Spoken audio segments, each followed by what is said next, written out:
wasaaradda haweenka iyo xuquuqul insaanka Jubbaland ayaa magaalada Kismaayo ku qabatay aqoon kororsi socon doona muddo 2 cisho ah oo ay ka qayb galayaan xildhibaanada dumarka ah ee ku jira golaha wakiilada Jubbaland, gudiyada ururka haweenka iyo haweenka booliska Jubbaland. aqoon kororsigan ayaa waxaa soo qaban qaabisay wasaaradda haweenka iyo xuquuqul insaanka Jubbaland waxaana diiradda lagu saarayaa u qareemida haweenka iyo arrimaha la xiriira. aqoon isweydaarsiga waxaa ka soo qayb galay wasiir ku-xigeenka wasaaradda dhalinyarada iyo ciyaaraha Jubbaland Faadumo Cali Cabdikariin, xubno ka socday golaha wakiilada Jubbaland, gudoomiyaha ururka haweenka gobolka Jubbada Hoose iyo kan degmada Kismaayo iyo marti sharaf kale. xildhibaan Abshir Kadiye oo ka tirsan golaha wakiilada Jubbaland ayaa daahfurtay aqoon isweydaarsigan.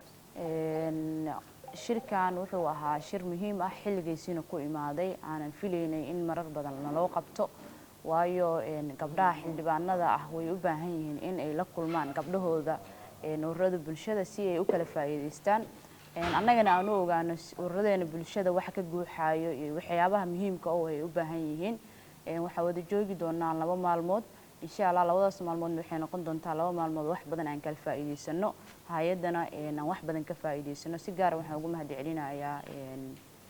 wasaaradda haweenka iyo xuquuqul insaanka iyo hay'adda barnaamijkan noo soo qaban qaabiyeen waxaan rajaynaynaa in marar badan barnaamijyada lagu soo celceliyo waayo bulshadeena iyo dumarkeena Soomaaliyeedba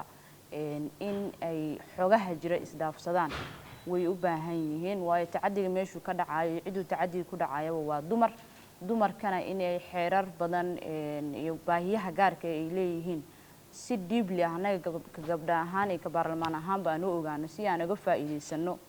xeerarka soo baxay anaga xog ogaal u ah kana shaqeynay baahida dhabta ah ee bulshadeena reer Jubbaland aad u mahadsantihiin shirkan waa noo furan yahay. Abdulqaadir Axmed Cali, telefishinka Jubbaland, Kismaayo.